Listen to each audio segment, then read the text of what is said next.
Contamos con 250 unidades, unimos 19 provincias y sumamos un total de 500 destinos. Recorrer Chevalier. Suma puntos cada vez que viajas y canjealos por más de 300 beneficios. O para seguir viajando. Más sumás, más viajás. Para más información ingresá en www.nuevachevalier.com. Llama al 011 40 16 7000 o hacete fan de Chevalier.oficial y entérate antes de todas las novedades. Chevalier, generando encuentros.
Me llamo María Cristina Venturini.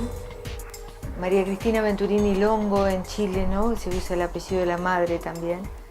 Y a mí me hizo pensar en mi abuelo, que era escritor también. Entonces me gusta ahora usar el apellido de mi abuelo. Soy de Paraná, nací en Paraná, en Entre Ríos. Tengo 53 años. Soy traductora de inglés, estudié en Buenos Aires. Después nos vinimos a la Patagonia en el año 83.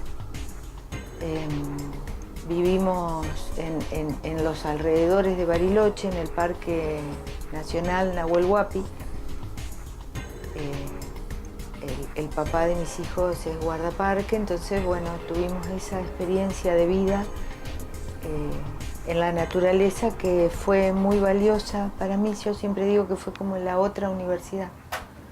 Me gusta escribir, me gusta escribir, me gusta escribir. Desde chica escribo.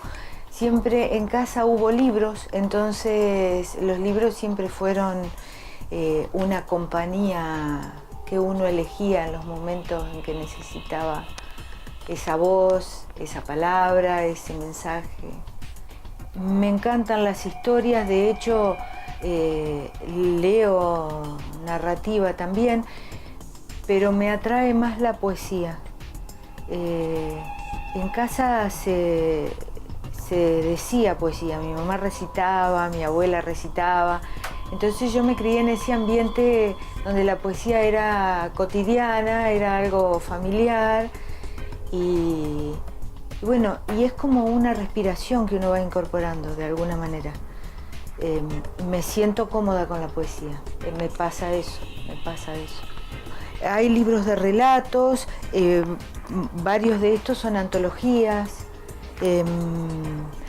Este libro lo amo porque este es uno de los últimos porque, bueno, acá estamos juntos, ¿no? A mí me gusta siempre trabajar con otros.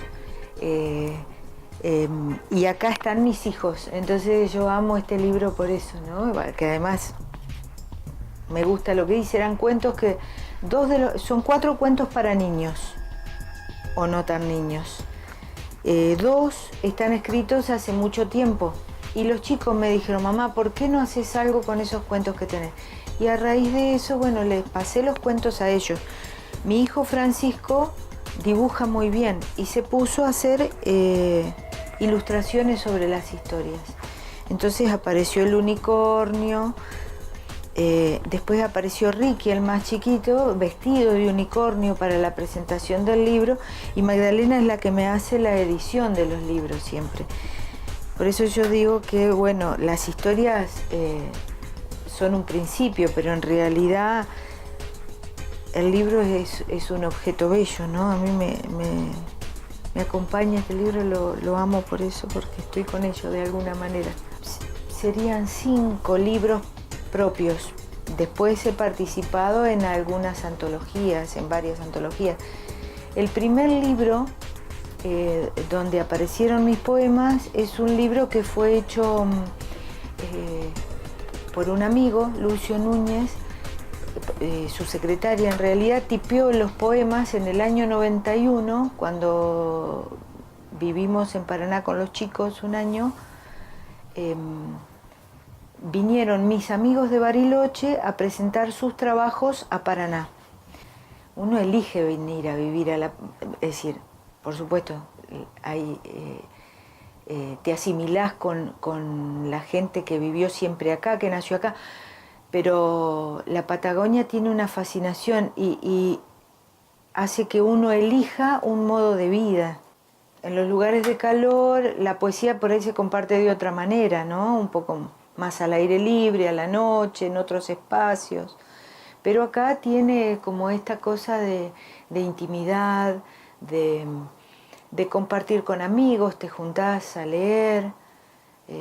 Hace poco leímos con gente de La Grieta, porque estamos por sacar un libro con otras mujeres de la Patagonia, 3 de San Martín de los Andes y 3 mujeres de otras provincias. Entonces, bueno, se da para otro tipo de relación también con respecto al arte. Voy transitando momentos, sobre todo momentos interiores. Los primeros poemas que escribí en la Patagonia tenían que ver un poco con la nostalgia de mi tierra. Cuando yo me vine a vivir a la Patagonia, leía a Juan L. Todo el tiempo era y veía las margaritas en el campo, por ejemplo, los campos de margaritas, y me acordaba del poema Ella iba de pan azul entre las margaritas. En mi estilo tiene que ver con la Patagonia, pero también tiene que ver con mi origen y sobre todo tiene que ver con lo que vamos viviendo, con lo que voy sintiendo. Para mí el medio es muy poderoso, no puedo no sentir lo que estoy viviendo. Me pasa que me gusta, por ejemplo, salir a caminar y a veces me da como nostalgia de esa época del campo, entonces camino por donde sé que voy a sentir olor a leña, por ejemplo, ¿no? Cuando hace frío hay casas donde hay leña y entonces vos salís a caminar y sentís el olor a leña. Y eso viene de esa época de vivir en el campo, con la cocina a leña, con el hogar, en la Patagonia. Y bueno, y cuando estoy al lado del río, el río también tiene una fuerza poderosa y es el lugar al que necesito volver permanentemente porque ahí está mi raíz.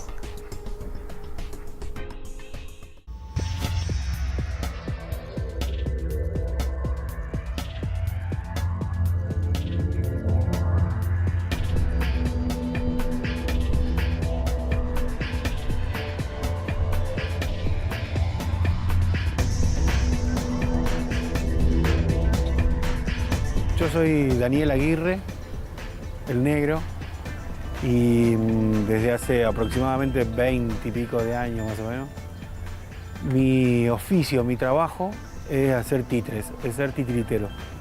Y lo aclaro así por ahí, digo, como oficio porque desde un principio fue así, ¿no? Digo, yo como que no vengo de las bellas artes, vengo del oficio, o sea, desde un principio esto fue un trabajo y un oficio, ¿no? Después, obviamente, esto se fue perfeccionando y fuimos trabajando todo lo que significó artísticamente esto, ¿no? Pero tiene un objetivo muy claro, ¿no? Que es el trabajo sobre todas las cosas, ¿no? Mira, yo nací en el Valle de Río Negro, y hace más o menos 25, 26 años más o menos, yo hacía teatro. Estaba haciendo teatro y de repente me encontré con los títeres. Yo desde pequeño había visto títeres, no era una cosa que me había atraído mucho más que eso, más que un niño viendo títeres. Pero me encontré siendo grande con los títeres, viendo una función de títeres. Y me quedé como fascinado. Yo sentí que en un momento determinado ahí de la función que estaba viendo, me creí lo que estaba pasando. Y cuando me creí lo que estaba pasando, inmediatamente dije, acá hay algo que no entiendo muy bien y que no me sucedía en el teatro, ¿no? Entonces consulté esto al titiritero que estaba, cómo se hacía esto, cómo se hacía para que la gente crea que los títeres estaban vivos. El titiritero me dijo que no tenía ni idea, que no sabía. Me dijo, si vos querés saber, te aconsejo que empieces a hacer títeres. A partir de ahí empiezo a hacer títeres, ¿no? Con otros compañeros, con otros maestros que estaban ahí en el valle. Quique Sánchez Vera, un maestro que falleció ya, un tipo, un marionetista increíble, que teníamos acá con repercusión internacional y lo teníamos acá en Neuquén. Y esto hace 26 años y comencé y no pude soltarlo más. O sea, a partir de ahí dejé el teatro directamente, el teatro de actores, digo, y me dediqué exclusivamente a los títeres, ¿no? Y las cosas se fueron dando de tal manera que termino por acá, por San Martín, que es mi lugar acá, ¿no? Es como mi continente este lugar, ¿no? Y de acá yo viajo. Los titiriteros hay como una tradición en la Argentina de mucho viaje, mucho viaje. Nosotros cuando concebimos un espectáculo también concebimos en qué lo vamos a llevar. O sea, las valijas que va a entrar, porque inmediatamente tenemos que viajar para eso, ¿no? Porque, como decía un amigo titiritero, si uno pregunta en cualquier escuelita de Misiones o en cualquier escuelita de Santa Cruz, alguna vez pasó un titiritero. Y nosotros tenemos esa responsabilidad también, ¿no? De tener que ir a todos los lugares. Y eso de viajar y de estar acá en San Martín me llevó a tener que hacer espectáculos justamente para que estemos de alguna manera conectados con el país, ¿no? Dale, yo decía que esto de concebir los espectáculos para viajar, y estando en San Martín, por ahí lejos de los grandes lugares, ¿no? Nosotros estamos más cerca de Chile que de Neuquén capital, por ejemplo, ¿no? Entonces esto me lleva a tener que hacer espectáculos también solistas, ¿no? Solista significa que yo lo hago solo. Entonces eso de alguna manera también me va marcando, ¿no? Y hoy me he convertido en un titiritero solista. Soy un titiritero que viaja en general solo, ¿no? Digo en general porque ahora actualmente estamos haciendo un trabajo sobre la historia de Bairoleto, sobre Juan Bautista Bairoleto, sobre la historia del bandido rural. Y ahí sí hemos incorporado músicos en vivo, sí hemos incorporado también director, hemos como dado otro paso dentro de los títeres, ¿no? No nos hemos quedado solamente con lo clásico, ¿no? Sino nos hemos puesto y nos hemos exigido otra cosa, ¿no? En la Argentina es muy importante la corriente titiritera, ¿eh? Hay muchos titiriteros. Digo, en otros lugares no está. Acá en la Argentina es así. O sea, hay como que está dividido, ¿no? Como que hay espectáculos para chicos y espectáculos para grandes. En otros lugares son para toda la familia. Nosotros tratamos tratamos de realizarlo para toda la familia. No es fácil, ¿no? No es fácil porque por ahí uno toca temas que tienen que ver con otras cosas, por ahí tienen que ver con la profundidad. No que sea, ni que los chicos no la puedan ver, sino que sea algo un poco más elaborado, digo, por ahí más profundo, ¿no? Pero sí, a veces sucede que hay para chico y para grande, ¿no? Por suerte los titiriteros tenemos la posibilidad de pensar dos cosas a la vez. Entonces, nosotros podemos estar con un títere en escena y poniendo música, por ejemplo, ¿no? Y los espectáculos de los titiriteros solistas manejamos todos los personajes nosotros, ¿no? Los cambios de voz y todo eso lo hacemos nosotros. En Bairoleto también hay distintos personajes y los realizamos nosotros solos, ¿no? O sea, una característica de los titiriteros, ¿no? Tener esta posibilidad de poder entrar y salir de un personaje y tener esta dualidad, ¿no? De poder estar actuando, digo, y también estar como manipulando al títere, ¿no? Sí, hay técnicas, hay titiriteros argentinos que han trabajado mucha técnica sobre... Yo en este caso me especialicé en el títere de guante. El títere de guante se llama al títere que uno se pone, que es el más característico de la Argentina. Es como un camisolín con una cabecita y mueven las manitos. Yo me especialicé en eso, digo. Yo trabajo solamente en títere de guante, trabajo otras cosas, ¿no? Pero es como que he trabajado específicamente en eso. Y hay mucha técnica porque hay mucha gente trabajando en la teoría y en la parte técnica de los títeres, ¿no? Y que han trabajado durante estos tiempos en la Argentina. Y eso nos ha dado, hay ejercicios, hay trabajo, o sea, atrás de todo esto hay un trabajo, ¿no? Un aprender a manipular, a estar continuamente haciendo talleres, ¿no? Siempre hay posibilidades de esto, ¿no? Porque yo te decía que el círculo, el movimiento de los títeres en Argentina es muy importante. ¿Sabés que hay titiriteros que organizan otros festivales? Nosotros realizamos acá. Los titiriteros en general tratamos de coincidir con otros festivales a los que vienen de afuera, para que puedan girar un poco más, ¿no? Pero este festival se realiza acá en San Martín durante los primeros 15 días, sí, la primera quincena de mayo más o menos, y queda acá, ¿no? Este año hicimos 70 funciones más o menos, totalmente gratis. Todas las escuelas van gratuitamente a ver funciones en los 2 teatros que tenemos acá en la ciudad, que es el Cotesma, el de la Cooperativa Telefónica, y el Teatro San José, que es el del municipio. Todos los niños de todas las escuelas, 5.000 chicos más o menos, participan del festival. Sí, yo creo que sí. A nosotros los titiriteros sureños nos tienen así como no digo, sí, con un respeto importante, ¿no? Es un respeto importante. ¿Sabés qué? Como anécdota, digo, lo cuento como una anécdota cortita. Federico García Lorca, cuando viene a la Argentina, viene a el estreno de Bodas de Sangre. Se hace Bodas de Sangre, un estreno internacional, y se hace acá en Argentina. Federico García Lorca viene al estreno, con un elenco argentino, obviamente. Y cuando termina, eso está documentado, cuando termina, él saca un pequeño teatro y hace títeres. Él tenía un teatro de títeres que se llamaba La Tarumba. Y él hace un pequeño segmento de una obra. A partir de ahí habían 2 o 3 personas mirando. Entre esos estaba Javier Villafañe, Mané Bernardo, que son los más viejitos que tenemos, ya fallecidos. Y ellos comienzan a trabajar con títeres. Y comienzan a trabajar con títeres de guantes, porque García Lorca trabajaba con guantes. Y hoy los argentinos son respetados por los españoles, digo, teniendo en cuenta de que ellos han traído el títere de guante acá a la Argentina. Los titiriteros argentinos son respetados en España justamente por el manejo del títere de guante, ¿no? Nosotros hemos logrado técnicamente, nosotros los argentinos en general, hemos logrado una técnica muy interesante. Y creo que esa es la característica fundamental que tienen los titiriteros argentinos, ¿no? Y en particular la gente de la Patagonia, ¿no?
Mi nombre es Leandro Fresco y soy músico. Mi trayectoria como músico arranca en la adolescencia, más o menos, haciendo música en el altillo de mi casa. Siempre me interesó la cuestión de la tecnología aplicada a la música, así que desde chico siempre me interesé por la cuestión de ver cómo podía aplicar la cuestión de las computadoras para hacer justamente música, ¿no? Así que de a poquito, la adolescencia me fui metiendo en el asunto ese, con la compu que tenía en mi casa. Y mi padre me pudo comprar un sintetizador. Y aprendí que se podía conectar ese sintetizador con la computadora a través de una interfaz que se llama interfaz MIDI. Y a partir de ahí empezar a componer con la computadora usando los sonidos de ese sintetizador. Pero a raíz de esa conexión, digamos, con la información que tenía en el instituto, empecé como a abandonar esa idea de músico tradicional. Muchos de los músicos electrónicos de ese momento eran o dúos o personajes solistas, ¿no? Así que eso me llevó a la decisión de abrirme de mis compañeros y bueno, me concentré en esa especie de nerdismo en el altillo de casa, experimentando con la computadora y tratando de hacer mis propios temas. Empecé a moverme dentro del circuito underground de Buenos Aires, hablo año 2000 más o menos. Empecé también a tener contacto con la cultura de los DJs, empecé a conocer un montón de personajes que andaban por la noche y que estaban en la misma que yo o no. Y en un momento la discoteca esa armó un sello de música electrónica que se llamó Frágil Discos y Danny Nijenson, que era el director del sello, que es un DJ muy conocido de Buenos Aires, dueño de una disquería muy famosa también, era el director del sello y le gustaba lo que yo hacía y me fichó para que mi disco fuera el tercer lanzamiento del sello. Y después con el sello ese nos fuimos a tocar al Festival Sonar de Barcelona, que es un festival muy importante de música electrónica, que se sigue haciendo hoy en día.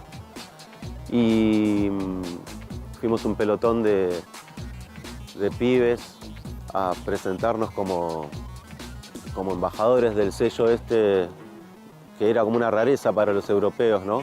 Que hubiera un sello de música electrónica en Buenos Aires, en Sudamérica también. Y teníamos un link también con un par de sellos de la ciudad de Colonia, de Alemania, a raíz del instituto este también, del Instituto Goethe. Y vino un DJ justamente de esta ciudad y recolectó un par de músicas que estábamos haciendo nosotros. Y en el año 2001 editaron en un sello alemán que se llama Traum, un muestrario de la escena electrónica argentina, y en ese disco también estaba Leo García con su proyecto electrónico, estaba Gustavo Lamas y estaba, dejo seguramente algunos otros afuera, no me acuerdo, pero estaba también el proyecto electrónico de Cerati, que se llamaba Ocio. Gustavo había dejado Soda Stereo ya y estaba en su etapa solista. Gustavo en ese momento estaba también muy fan de la música electrónica y tal. De hecho había formado este dúo con Flavio Cheto y también él participó en este compilado y en la presentación que hicimos en el Sonar en Barcelona en el año 2000. Así que compartimos como una gira y Gustavo estaba integrado en el pelotón de músicos como músico más. En lo formal hay algo porque una de las cosas que yo hago es salir con un grabador MP3 que tengo y salgo a tomar muchas muestras de ambiente. O sea, salgo a caminar, sí, a caminar o andar en bici o mismo en el cerro cuando estoy andando en snowboard. Me llevo el grabador ese y me gusta tomar muestras de sonido de todo tipo. Y eso muchas veces después forma parte de la música que yo hago. Es como mi lugar principal para componer. Después voy a Buenos Aires y termino lo que empecé acá. Pero la tranquilidad que hay, la conexión está con el lugar, es ideal, me parece. Me ayuda a generalmente componer mucho acá y después terminar las cosas en la capital. Y lo que viene ahora pronto es, bueno, el disco este con el que estoy trabajando de canciones y aparte te quería contar que en enero de este año, o un poco después, acá mismo en San Martín de los Andes compuse un disco a dúo con un chico de New York que también hace el mismo estilo de música electrónica que yo y nos conectó el dueño del sello que va a editar el disco, que es un sello inglés. Y al dueño le pareció que estaba bueno conectarnos y hicimos un disco vía internet, él en New York, yo acá en San Martín de los Andes. y de esa colaboración surgieron 8 temas que van a salir en vinilo ahora a fin de año con el sello inglés. Y lo bueno también es que el arte, las fotos de la tapa y del interior del disco las hicieron 2 chicos de acá de San Martín de los Andes, y con fotos de acá mismo de San Martín de los Andes intervenidas por el diseñador, porque el sello tiene un concepto de gráfica y quieren darle digamos, una correlatividad a los lanzamientos, pero digamos que tiene una gran preponderancia sureña el arte del disco, trabajando en muchos frentes a la vez y con cosas ya hechas que vienen saliendo en el momento que tienen que salir. Encerrado